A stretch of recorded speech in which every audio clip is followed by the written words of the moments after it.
Hello and welcome to or welcome back to my channel. My name is Emily for those who are new here, and I'm the girl who reads a lot. I have been in a bit of a creation slump and I haven't been super sure about what to make, and I haven't been like super confident in my editing and my filming and all that stuff. So today we are doing Steph Bohrer's book tag that she created this year, and I am super excited for this. This book tag is a list of 15 different books. I'm going to go through all of them with you and we're just going to discuss. I have my pumpkin iced coffee with me today. It's August 16th, which means it's pumpkin season back at Dunkin', which is the best time of the year. I got the nutty pumpkin with oat milk. Delicious. 10 out of 10. So let's just jump right into the video. Grab a drink, grab a snack, grab a pumpkin iced coffee, and let's get started. And we're starting off with heavy hitter. We have number one is a book that you tell people is your favorite.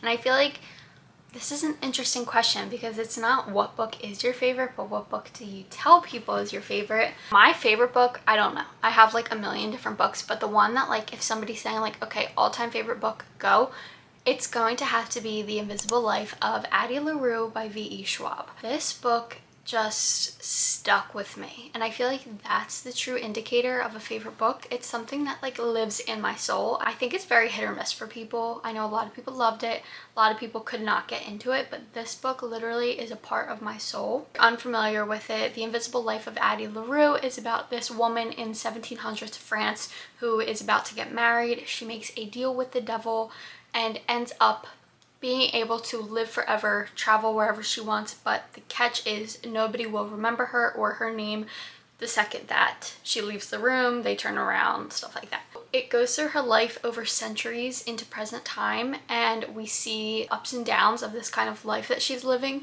and her relationship with Luke, who is the devil, over the centuries. And there's like a little side plot going on with them too. And eventually it leads up to her in present day New York City, and she meets somebody who remembers her. The book kind of takes off from there, and it's about their stories, and she's trying to figure out how he knows her, how he remembers her, because in the 300 years that she's lived, nobody's remembered her. It's a phenomenal book. It made me cry, and it just stuck with me. I tell everybody to read it. I told my sibling, you need to read this. They read it, they loved it. My best friend's gonna read it soon. She just bought it at Target the other day, and I'm so excited. Hannah, if you're watching this, read it. Okay, number two is a book that is your guilty pleasure, and I have just the one. This is The Selection by Kiera Cass. To be fair, I did read this like 4 years ago, so I'm not really sure if I would still like it now, but I'm like embarrassed to say that I adored this series. If you've never read it, I highly recommend trying it. I know it gets like a lot of judgment and criticism, and it's kind of poorly written, I think, but it's so much fun. It's like a mix of romantasy and The Bachelorette, if that makes any sense. It's not really like fantasy, but it's set in like a castle with a prince, so I just consider that fantasy, even though that's really not fantasy. So this is about this competition that takes place to win over the prince, which is kind of just a very weird idea as it is, but a select number of women from the village, town, city, whatever, get chosen to be a part of the selection, and they all live in the castle and kind of slowly compete to win over the prince. Very weird concept, kind of misogynistic if you think about it, but so much fun. Guilty pleasure. Like, this is the perfect guilty pleasure book. Like, I don't want to say I like it, but I like it. Okay, the next one we have is a book that everyone loved but you didn't, and I'm really sorry to say this, but it's gotta be Love in Other Words by Christina Lauren. I just didn't like it. I'm a very harsh critic with romance. I don't know why, but a lot of the times I really don't mesh with the characters, and I'm very picky with like what I enjoy. So take my opinion with a grain of salt. I've never met a person who didn't like this book who likes romance, so remember that while I talk. It's kind of this like second chance romance story about this woman named Macy who fell in love with a boy named Elliot when she was a teenager, I believe. He was her neighbor at their lake house vacation home kind of thing, and they bonded over books, and he would come over and they would read together. Cute, super cute. It ended up not working out for reasons you find out later in the book, and then fast forward, she is a pediatric nurse engaged to marry an older guy who she's not like completely in love with, but it works for her. which I didn't love that plot. I just found it boring. Like, I was just bored. I wanted something a little more, just a little more. Like, I just wanted something to grab me a little bit more, and it wasn't grabbing me. It's a cute story, and like there's a lot of depth to like the history between Macy and Elliot, so I liked that. I didn't love it. I'm sorry, I just didn't love it. Okay, the next one is a book you read the fastest. Okay, so I read a lot of books like in a day, but one that stands out to me as being like, I could not put this book down and I needed to finish it in one sitting was Hester by Laurie Lico Albanese. This book is so good, and it is not talked about nearly as much as it should be. This is a retelling of The Scarlet Letter, which if that throws you off, don't, because I never read The Scarlet Letter. Never read it, and I still adored this book and understood it, and I wasn't like confused about anything. But this follows Isabel Gamble, who is living in the 1800s, and she's moving from Scotland to America with her husband. And she ends up kind of living on her own because her husband is a medic on a ship, so he's gone for long periods of time. So she is living on her own in this town, which is already kind of frowned upon as a woman in the 1700s, I believe. Is this? No, 1800s, which she's kind of already being cast aside. So she deals with synesthesia, I hope I'm pronouncing that right, which is this phenomenon that actually Billie Eilish has, which is super interesting, where people see colors like surrounding things. Let me read there's like a little description in the beginning explaining it. So it says, synesthesia is a unique sensory phenomenon that affects less than 10% of the world's population. A person with synesthesia or joint perception often experiences multiple sensory responses when only one sense has been stimulated. Many creative people experience this commingling of senses. The painter Kandinsky saw colors when he listened to music, and the musician Billie Eilish reports a wide array of synesthetic experiences that include color, sound, texture, and temperature. So the main character suffers from this, and she's kind of trying to hide it because this is post-witch trials, and she will be accused of being a witch. She meanwhile meets Nathaniel Hawthorne, who is the descendants of people who were involved in the Salem witch trials. So he's trying to escape his family's bad reputation because so he's trying to escape his family's reputation. The two meet. She's just really getting judged hard by this town. She's a married woman living by herself and hanging out with Nathaniel Hawthorne way too much. Like, people are calling her a witch. And it's her story, and it's super interesting. So if you are someone who's into like witchy stories, historical fiction, pick this up. I loved it. I gave it 5 stars. Amazing read. All right, number 5 is a book that deserves more hype. I have just the one for you. This is Ace of Spades. I know people talk about this, but it is not talked about nearly as much as it should be. This book was so good. I gave this 5 stars. So this follows 2 main characters. Oh my god, it's so dusty from this book. I haven't read it in so long. It's literally got like a pile of dust on here. Okay, anyways. This follows 2 main characters who attend this private boarding school, and they're the only Black students at this school. It is a predominantly white school, so they already kind of feel marginalized by this school.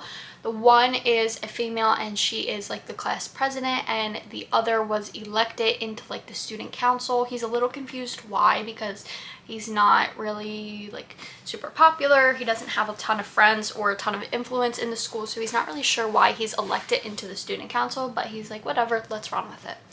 So the 2 of them start to get tormented and bullied basically by these anonymous text messages that are being sent out to the entire student body about just them 2.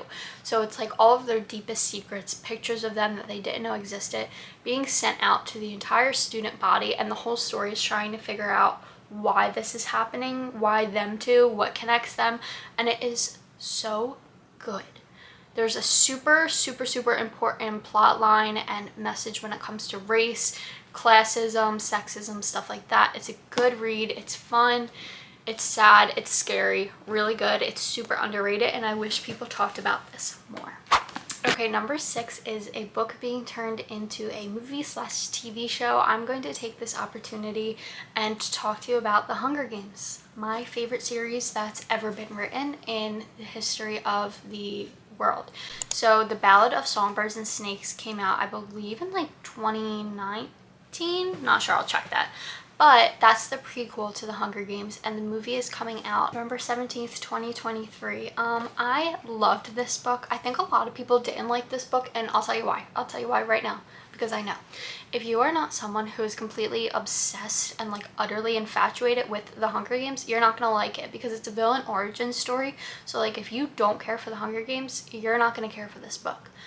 But if you are a fan of The Hunger Games, you're gonna love this. I devoured this book. I loved it. It's about President Snow's villain origin story, and it is just so interesting.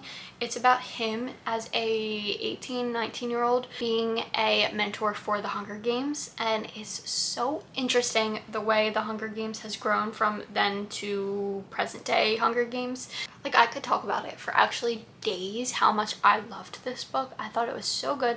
So if you're someone who is into the Hunger Games and you haven't read that yet, please read it before the movie comes out. You will thank me. Okay, number 8 is a book from a genre you don't typically read. As I talked about earlier, I'm not the biggest romance reader, but I have recently entered the world of Regency era romances. If you've been watching my channel, you know I loved this book. So that's what we're going to talk about. This is A Lady's Guide to Fortune Hunting by Sophie Irwin. This is a Regency era romance, so it takes place in like 1800s. So this story follows our main character, Kitty Talbot, who is traveling to London to try to secure a very rich husband who can pay off her family's debts, because it's 1800 and she can't really do that on her own. The society she lives in is not set up to help her do that on her own. She needs to find a husband. So she travels to London to find this husband. She almost has this guy. He's about ready to propose. In comes his brother, who sees right through her and decides to foil her plans.